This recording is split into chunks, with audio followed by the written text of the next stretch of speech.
অধিকাংশ মানুষ দেখা যায় এই 6টা রোজা তারা রাখেন না, কিন্তু আপনি ভুলে গেলে হবে না।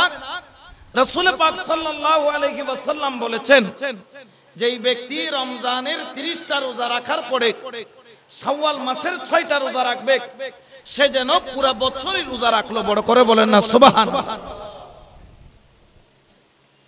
এই জন্য আপনারা গ্যাপ দিবেন না।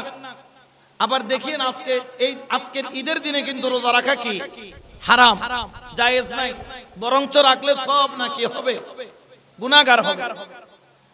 আজকের দিনের পরে যেহেতু আপনারা একটা কন্টিনিউ ধারার মধ্যে ছিলেন, কন্টিনিউ একটা নিয়মের মধ্যে ছিলেন, নিয়মটা এখনো যায় নাই।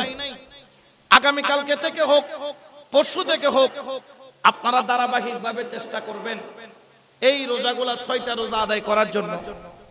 বিশেষ করে এখানে কিছু বিষয় আছে, খুঁটিনাটি বিষয়।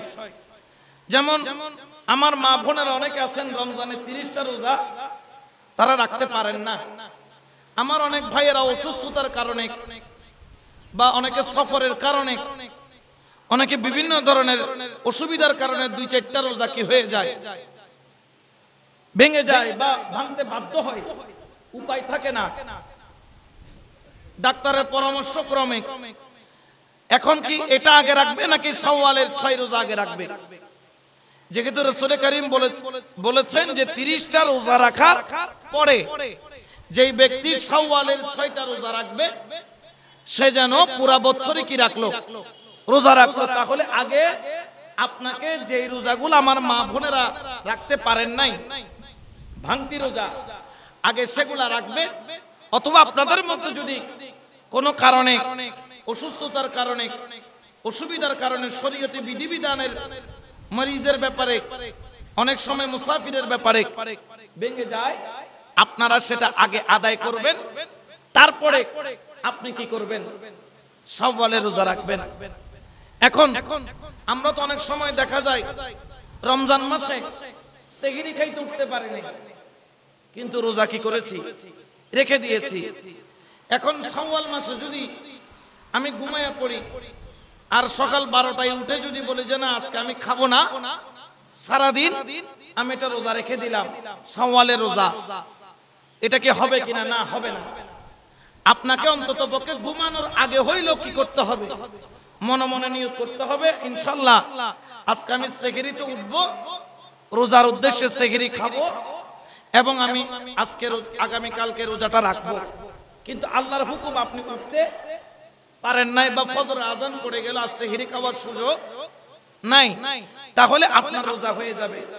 কিন্তু আপনি নিয়ত করেন নাই, কিন্তু নিয়ত না করে বা আপনার মনে মনে খেয়াল নাই যে রোজাটা আগামী কালকে রাখবেন বা আজকে সেহরি খাবেন, এটা খেয়াল করেন নাই, মনে মনে নিয়ত করেন নাই, তাহলে আপনাকে ওই দিন যদি আপনি উপবাস থাকেন তো উপবাস হবে কিন্তু রোজা হবে না।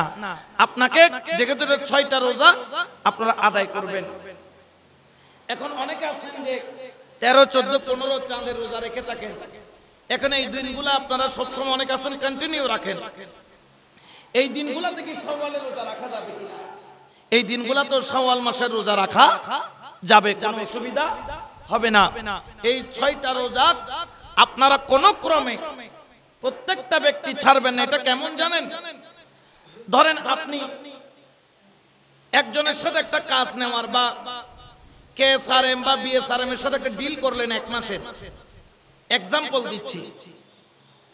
আপনি যদি ডিল অনুপাতে যদি কাজটা ঠিক মতো করতে পারেন, পরবর্তী আরেকটা ডিল কোম্পানি আপনার সাথে করবে, কারণ আপনার কাজের সাথে কথার সাথে কি আছে, মিল আছে।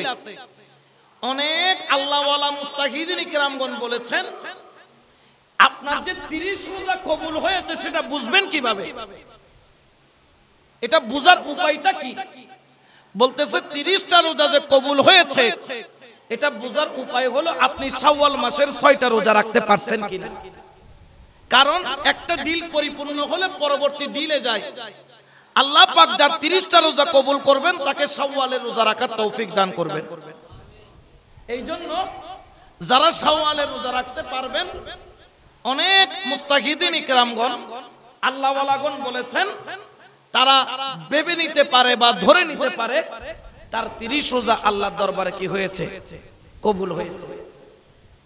আর রাখতে না পারলে মনে করবেন অনেকে যে আমার 30 রোজার মধ্যে হয়তোবা কোনখানে ভুল ত্রুটি রয়ে গেছে। এখন এই 30টা রোজা প্লাস 6 মোট কত? 36।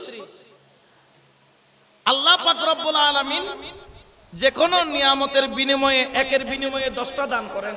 সর্বনিম্ন কয়টা? 10টা। 300 আপনার এক বছর কেন বলা হইল?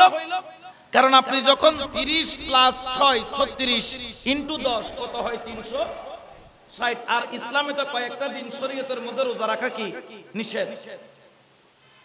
এই জন্য 360 দিনের রোজার ফজিলত সে নিয়ামত সে উপভোগ করবে যদি সে এই শাওয়াল মাসের 6টা রোজা রাখে।